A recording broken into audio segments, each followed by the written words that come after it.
नमस्कार, मैं हूं सुनीता कपूर और आप देख रहे हैं अमर उजाला अपराजिता।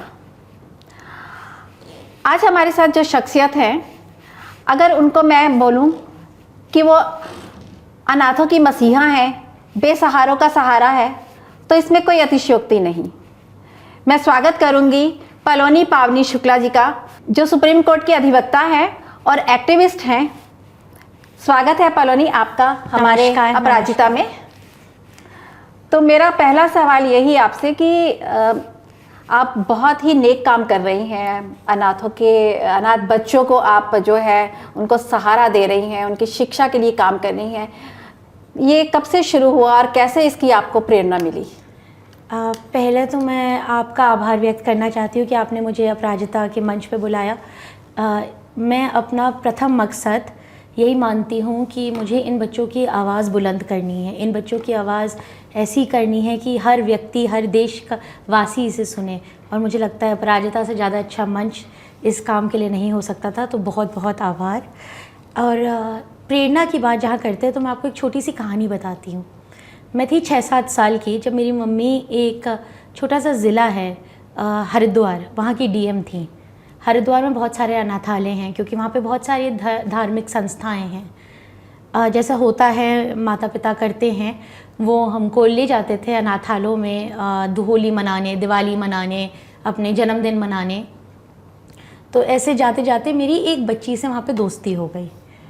अब कई वर्ष बीत गए, मैं कॉलेज चली गई। उस बच्ची ने मुझे कांटेक्ट किया एक बहुत छोटी सी रिक्वेस्ट के साथ।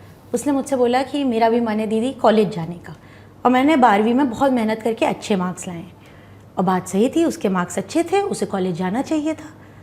मुझे लगा चलो इसमें कौन सी बड़ी बात है, इसको कॉलेज चले के लिए इसके लिए कोई ढूंढ लेते हैं, कोई स्कीम होगी गवर्नमेंट की, कोई स्कॉलरशिप होगी, करा देते हैं। और जब मैंने ढूंढना शुरू किया तो मुझे हैरान हुआ जान के कि कोई स्कीम नहीं थी, कोई स्कॉलरशिप नहीं थी। एक तरीके से पूरा देश इन बच्चों से बोल रहा था कि चाहे तुम कितनी मेहनत कर लो, चाहे तुम कितने हुनर वाले हो, चाहे तुम कितने ही स्मार्ट हो, तुम कभी बढ़ई, प्लम्बर, इलेक्ट्रिशियन से ज़्यादा कुछ नहीं बन सकते। तुम इंजीनियर नहीं बन सकते, तुम डॉक्टर नहीं बन सकते, तुम आईएएस नहीं बन सकते, तुम सपने नहीं देख सकते। और ये बात मुझे बहुत बहुत बुरी लगी। और यहाँ से ये एक तरीके से कहानी शुरू हुई। मुझे लगा इन बच्चों को सपने देने का हक तो हमारा एक कर्तव्य है, और इसी कर्तव्य को पूरे करने के रास्ते पर मैं चली गई। आपने ये बहुत अच्छी बात कही कि बच्चों को जो सपने दिखाने की आपने बात की है। मैं ये जानना चाहती हूँ कि ऐसे क्या बच्चे जो हैं उनकी क्या ऐसी परेशानियाँ होती हैं अनाथ बच्चों की, क्योंकि समर्थ बच्चे जो हैं उनको तो समझ में आता है कि माँ बाप उनकी बहुत सारी बातों को जानते हैं, समाज जानता है, लेकिन अनाथ बच्चे जो हैं उनकी क्या क्या रिक्वायरमेंट्स, उनकी क्या क्या ऐसी बातें होती हैं जो आपने देखा? मैं आपको अभी 1-2 चीज़ें बताऊंगी जो सुन के आप सबको आश्चर्य होगा। भारत में लेटेस्ट यूएन की रिपोर्ट के हिसाब से 2.9 करोड़ बच्चे हैं, लगभग 3 करोड़ अनाथ बच्चे हैं। हमारे देश में श्रीलंका की आबादी से ज़्यादा अनाथ बच्चे हैं। MWCD की जो लेटेस्ट रिपोर्ट आई है उसमें पूरे भारत में सारे अनाथालय मिला के सिर्फ 3,72,000 बच्चे, 4 लाख से कम बच्चे अनाथालयों में। बाकी कहाँ हैं ये किसी को नहीं पता। हमारे अनाथ बच्चों के लिए टोटल बजट 900 करोड़ रुपए है, जो अगर आप कैलकुलेट करें हर बच्चे के लिए 2 रुपये प्रतिदिन से कम होता है। ये 2 रुपये है उनके स्कूल के लिए, उनके कपड़ों के लिए, उनके खाने के लिए, उनके रहने के लिए, स्टाफ की सैलरीज़ के लिए, इंस्टीट्यूशन बनाने के लिए। हमारे पास कोई एक स्कीम नहीं है जिससे अनाथ बच्चों को कॉलेज जा सकें, जिससे वो आगे पढ़ सकें। एक और बहुत ही दयनीय बात यह है कि हमारा राइट टू एजुकेशन जो हर बच्चे को कवर करता है, उस एक्ट में कुछ बच्चों के नाम स्पेसिफिकली लिखे गए हैं, जैसे जो विकलांग हैं या जो ज़्यादा ही गरीब हैं, लेकिन उस एक्ट में अनाथों का नाम नहीं लिखा गया है। तो क्या होता है कि अच्छे स्कूलों में जिनके माँ बाप हों, चाहे वो कितने ही कमज़ोर हों, उनके माँ बाप लड़ के उनको अच्छा एडमिशन दिला देते हैं। अनाथों के लिए कौन लड़ेगा? इन बच्चों के पास एक तरीके से ये भारत के गुमशुदा बच्चे हो गए हैं। 70 साल हमारी आज़ादी के हो गए हैं। जब तक 5 ईयर प्लान बनते थे, 12 5 ईयर प्लान में से 5 में तो अनाथ शब्द ही नहीं था कहीं। ये बच्चे ना कोई जानता है, ना इनके बारे में बात हो रही है। और बात ये नहीं कि लोग नहीं करना चाहते हैं, मैं ये नहीं कहूँगी कि सरकार या लोग नहीं करना चाहते, करना सब चाहते हैं, बस ये है कि ये एक तरीके से अंधेरे में गायब है, इनके बारे में कोई बात नहीं कर रहा है, इनके बारे में, इनकी परेशानियों के बारे में कोई सोच नहीं रहा है, और जो आँख से ओझल हो जाता है उसका काम नहीं होता है। हाँ, आपने बताया कि आप 9 साल की थी जब आपने गई थी अनाथालय अपनी माँ के साथ, तो आपने उसके बाद जो है कब से इनके साथ काम करना शुरू किया? 2014 में मैं कॉलेज से लौटी थी, तब मैंने सोचा कि मैं एक पेपर पब्लिश करूँगी अनाथ बच्चों पे। तो हमने रिसर्च करना शुरू करा, मेरे और मेरे भाई ने, जिसमें हम लोगों ने जितने पेपर्स ब्रिटिश टाइम से, कोई भी एक्ट, कोई भी लेजिस्लेशन, कोई भी इंटरनेशनल ऑर्गेनाइजेशन, चाहे वर्ल्ड बैंक हो, चाहे यूनिसेफ हो, उनकी कोई भी रिपोर्ट्स, कोई भी स्टडीज़, बजट एनालिसिस, NGO, सब पढ़े। हम लोग 11 स्टेट गए, 100 से ज़्यादा अनाथालय गए, बच्चों से बात करी। करते करते हमारे पास इतने सारा चीज़ें बताने को हो गई, इतनी सारी नॉलेज हो गई कि फिर पेपर तो नहीं, वो हम लोगों ने किताब ही पब्लिश कर दी। उस किताब का नाम था वीकेस्ट ऑन अर्थ। एंड उस किताब पब्लिश होने के बाद मुझे लगा, तब मैं बहुत छोटी थी, मैं खुद 22 साल की थी, मुझे लगा अरे अब ये किताब पब्लिश हो गई तो एकदम से दुनिया बदल जाएगी। मैं भी सीखी और होता नहीं है ऐसे। फिर 3 साल बाद हमने सुप्रीम कोर्ट में याचिका दायर करी, सुप्रीम कोर्ट ने तुरंत नोटिस इशू कर दिया। उसके बाद कई चीज़ें हुई भी हैं और भी कई चीज़ें बची भी हैं। तो इस तरीके से हम लोग एक, जैसे मैंने कहा, हम एक काम कर रहे हैं कि लोगों को जोड़ रहे हैं अनाथों के साथ, लोगों की आवाज़ अनाथ बच्चों को दे रहे हैं, ताकि, क्योंकि हमारी आवाज़, आपकी आवाज़ इतनी बुलंद है कि सरकार तक पहुंच जाए, भला इन बच्चों की ना हो। तो अगर हम लोग जुड़ते जाएं उनके साथ तो एक तरीके से इन बच्चों की भी बात बढ़ेगी। तो आपने शुरुआत की, क्योंकि आप सुप्रीम कोर्ट में वकील हैं और आपको बहुत सारी चीज़ें पता थी और आपने याचिकाएं वहाँ पर लगाई, तो कितना बदलाव आप देखते हैं कि जहाँ से आप चली थी उसके बाद से चलते चलते अब कहाँ तक वो जो बहुत बदलाव हो गए हैं। याचिका के बाद उत्तराखंड ने 5% रिजर्वेशन दिया है अनाथ बच्चों को, तेलंगाना ने अनाथ बच्चों को OBC डिक्लेयर किया है, महाराष्ट्र ने 1% रिजर्वेशन दिया है, दिल्ली और सिक्किम ने राइट टू एजुकेशन में इंक्लूड किया है अनाथ बच्चों को, और इसके अलावा भी कई स्टेट्स ने बजट बढ़ाए हैं, कई स्टेट ने नई स्पेशल स्कीम्स निकाली हैं।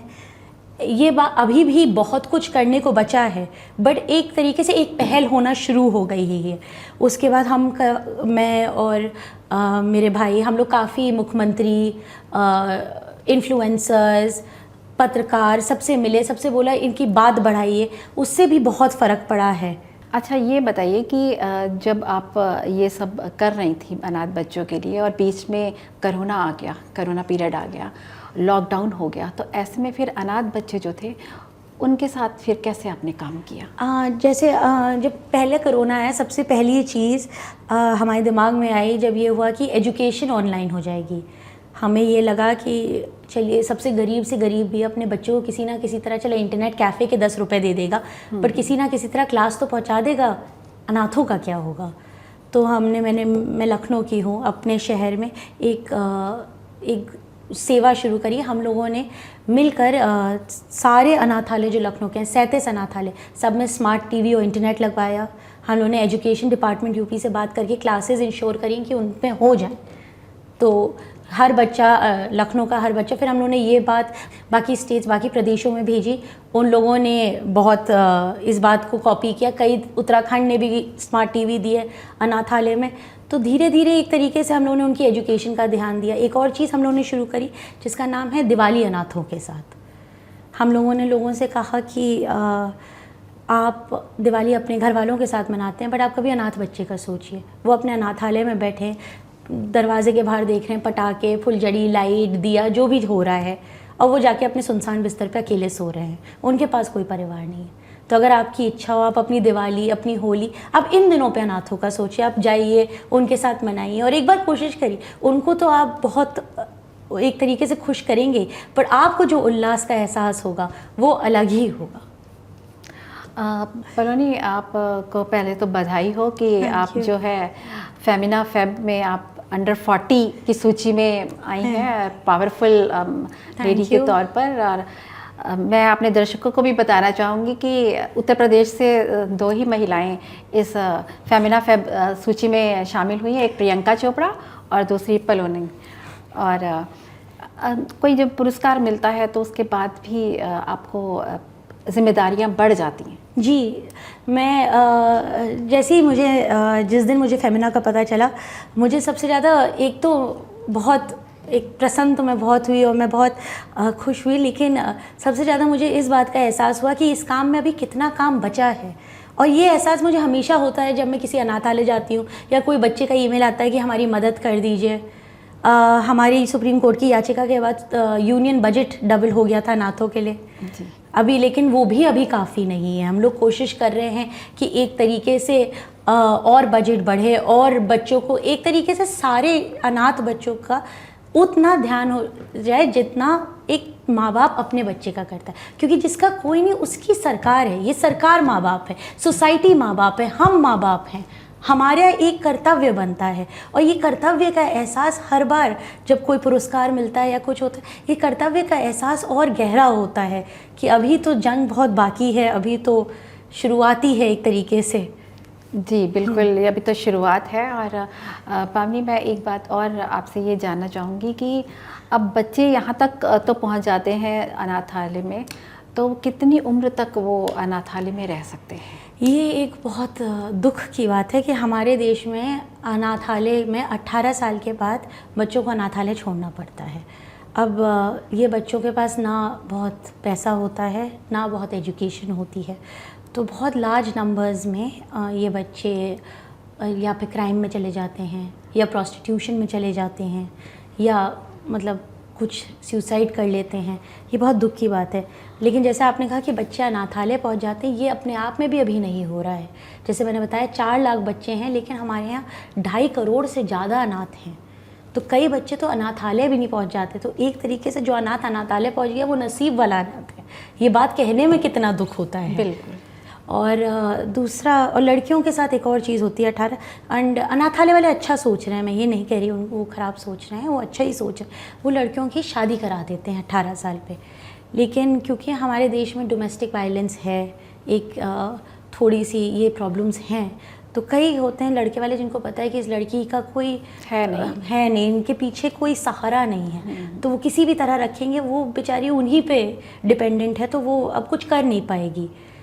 तो ये हम लोग तो हमारा एक और ये प्रयास चल रहा है जो अब काफ़ी ज़िलों में चल रहा है कि अनाथ बच्चों की ट्रेनिंग कराना, कि इनको ये अपने अनाथालय से निकले तो कुछ नौकरी कर सके, अपने दम पे खड़े हो सके, चाहे कंप्यूटर की ट्रेनिंग हो, चाहे मेकअप की ट्रेनिंग हो, चाहे वैक्सिंग की ट्रेनिंग हो, चाहे सिलाई बुनाई की हो, लड़कों के लिए चाहे मैकेनिक की ट्रेनिंग हो, जिसका जो शौक़ है वो ट्रेनिंग कराना, ताकि वो अपनी दो टाइप की रोटी तो कमा सकें। तो आप वोकेशनल ट्रेनिंग के लिए भी इनके लिए काम कर रही हैं? हाँ जी, हमने लखनऊ में भी कई पार्टनरशिप्स करे हैं और ज़िलों में भी कई पार्टनरशिप्स करे हैं विद इंस्टीट्यूट्स जो ट्रेनिंग कर रहे हैं और लोग जो ट्रेनिंग कर रहे हैं। जैसे किसी की अगर गाड़ी की दुकान है तो हम उनसे बोलते हैं कि आप 2 बच्चों को ट्रेन कर दीजिए। किसी की अगर सिलाई की दुकान है तो हम उनसे बोलते हैं, और कई लोग आगे आए हैं, क्योंकि जैसे मैंने बोला ऐसा नहीं कि लोग नहीं करना चाहते, चाहे लोग हो चाहे सरकार हो, करना सब चाहते हैं, दिल सबका अच्छा है, बस एक तरीके से सोच नहीं है, और ये सोच बढ़ाना हमारा काम है। तो ये बच्चे जो हैं प्रॉपर कहाँ पर स्कूलों में जाते हैं पढ़ने के लिए, या उनके लिए अलग से आप व्यवस्था अनाथालय में करते हैं पढ़ने की? हमारे यहाँ के जो सिस्टम है उसमें से कायदे से बच्चों का एडमिशन स्कूल में होना चाहिए, लेकिन अनफॉर्चुनेटली काफ़ी प्रॉब्लम्स इसमें इसलिए आती हैं क्योंकि अनाथ बच्चों को स्कूल भेजने में सिक्योरिटी इशू होता है, अनाथालय वालों को डर लगता है।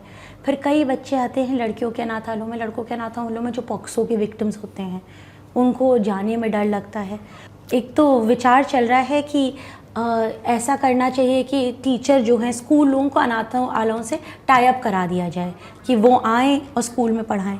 दूसरी ये विचार है कि नहीं, बच्चे स्कूल जाएंगे तो एक तरीके से सोसाइटी में रिहैबिलिटेट होंगे, बट अभी इन सब में क्लैरिटी नहीं है। और इसका एक बहुत बड़ा कारण है कि हमारे यहाँ अनाथों के लिए अलग एक्ट और लेजिस्लेशन नहीं है।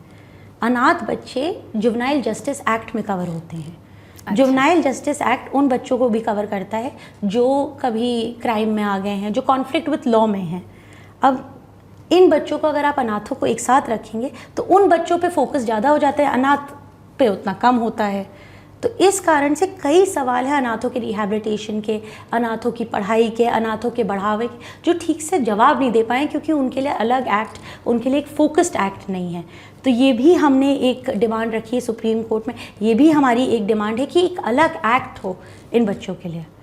हमारी एक और भी डिमांड है कि इन बच्चों को रिजर्वेशन मिले, क्योंकि हमारी सोसाइटी, हमारा देश उनको आगे बढ़ाती है जो कमज़ोर हैं, चाहे वो किसी भी कारण से कमज़ोर हो, सोशली, एजुकेशनली, किसी भी कारण से। और बात सही है, बढ़ाना चाहिए क्योंकि ऐसे ही देश बढ़ेगा। पर क्या ये बच्चे कमज़ोर नहीं हैं? क्या ये सबसे कमज़ोर नहीं है? जो बच्चा पार्क में फेंक दिया गया है, जिसके माँ बाप नहीं है, या जो ऐसे नगर पालिका की डस्टबिन में फेंक दिया गया है, क्या वो बच्चा कमज़ोर नहीं है? क्या उसको रिजर्वेशन की ज़रूरत नहीं है? आपने 19 मांगे जो हैं रखी आपने, तो क्या 19 मांगे जो हैं, थोड़ा सा आप उनके बारे में बताइए। हाँ, तो 19 मांगे जो हमने रखी है उसमें सबसे बड़ी तो रिजर्वेशन है, जो मैंने बता दी। रिजर्वेशन का एक और हम लोगों ने कारण बताया है कि जब ओबीसी को रिजर्वेशन मिला था तब 11 क्राइटेरिया बनाए गए थे। सब क्राइटेरिया के पॉइंट्स थे, बट ये था कि जो भी ग्रुप ऑफ पीपल 11 में से 50% पॉइंट से ज़्यादा पाएंगे वो ओबीसी डिक्लेयर हो जाएंगे। अनाथ एक लौता ग्रुप है जो 100% पॉइंट पाता है। तो अनाथ लीगली वैलिड हैं ओबीसी क्राइटेरिया में आने के लिए। मेरे हिसाब से तो उनको अलग ही रिजर्वेशन देना चाहिए। इसके अलावा हमने एक बहुत बड़ी मांग सरकार से करी है कि हमें एक सेंसस करना चाहिए अनाथों का। अनाथों का सेंसस बहुत ज़रूरी है। कई गरीब देश हैं जो हमसे बहुत गरीब हैं, चैड, इथोपिया, जो अनाथों के सेंसस करते हैं। हमारे पास यूनिसेफ के फिगर्स हैं, एनजीओज़ के फिगर्स हैं, लेकिन सरकार के पास अपना फिगर नहीं है कि अनाथ बच्चे कितने हैं, कितने अनाथालय में हैं, कितने सड़क पे हैं। और इस सेंसस का एक ये फ़ायदा होगा कि एक बार प्रॉब्लम पे नंबर पड़ जाएगा। जब सरकार के खुद के सेंसस में निकलेगा कि 2 करोड़ हैं, 2.5 करोड़ हैं, 3 करोड़ हैं, तो एकदम से एक्शन होने लगेंगे। तीसरा हम लोगों ने मांगा है कि जे एक्ट में लिखा है कि हर ज़िले में 5 अनाथालय होने चाहिए कम से कम। एक जो 0 to 10 ईयर्स के बच्चों के लिए हो, एक जो 10 से 18 के लड़कों के लिए और 10 से 18 लड़कियों के लिए, और एक छोटी चीज़ कहते हैं आफ्टर केयर प्रोग्राम, जिसकी फंडिंग अभी बहुत कम है। कभी कुछ घर हैं कि 18 से 21 तक के लिए। अभी कई ज़िले हमारे देश में जिसमें एक भी अनाथालय नहीं है। तो टोटल हमारे यहाँ पर कितने अनाथालय हैं? इसका तो मुझे एग्जैक्ट नंबर नहीं पता, बट मुझे इतना पता है 427 ज़िलों में अनाथालय हैं। अच्छा। और हमारे यहाँ मतलब 4 में से 1 ज़िले में अनाथालय नहीं है। और ये डिमांड मांगी है। दूसरा हम लोगों ने मांगा है कि बच्चों को आरटीई में इंक्लूड किया जाए। एक और हमारी बहुत बड़ी डिमांड ये भी है कि एमपी लैड फंड और एमएलए लैड फंड में से 1% बना दिया जाए, जो अनाथों के लिए, अनाथालयों के लिए, आपके ज़िले में आप जहाँ से इलेक्शन लड़ें वहाँ के अनाथों के लिए खर्च होगा। आपकी क्या यहीं तक ही रहती है कि शिक्षा दे दी और उसके बाद जब शादी हो जाती है उसके बाद तक भी आप उनका देखते रहते हैं, उनको अपने जो बच्चे हैं? हम लोग मतलब जिनको मैं जानती हूँ, अब 2 करोड़ बच्चों को जानना तो एक तरीके से नामुमकिन ही है। जितनों को जानते हैं, हाँ, उनसे तो हमारी मतलब वर्षों की एक तरीके से आप घनिष्ठ दोस्ती बोल दीजिए, आप रिश्तेदारी बोल दीजिए। अब जिस बच्चे का आपने उत्थान एक तरीके से आपने उसको बड़े होते हुए देखा है, उससे एक लगाव हो जाता है, लालन पालन। हाँ, एक तरह से हो क्या जाता है, तो बहुत तरह मुश्किल से है। आप माँ की भूमिका में आती हैं। माँ की भूमिका तो मैं कम मानती हूँ।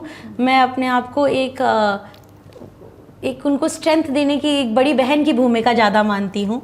माँ की भूमिका तो कोई नहीं निभा सकता। वो तो आप हमारे दर्शकों से एक अपील जो करना चाहें? मुझसे बहुत ये सवाल पूछा जाता है कि हम क्या कर सकते हैं अनाथ के लिए, हम तो आम आदमी, हम तो ये हैं। इसका मेरे पास बहुत सादा जवाब है, आप हर चीज़ कर सकते हैं। ज़रूरी नहीं है कि आप पैसा दें, आप अपना समय दीजिए। सबसे ज़रूरी अपनी सोच दीजिए, अपनी आवाज़ दीजिए। आप अपने बगल वाले अनाथालय में, अपने पास वाले अनाथालय में महीने में एक बार, 2 महीने में एक बार, 3 महीने में एक बार कभी चले जाइए। मुजफ्फरपुर में लड़कियों का सेक्सुअल हरासमेंट हुआ था सालों तक। उन लड़कियों में हिम्मत नहीं थी किसी को बताने के लिए।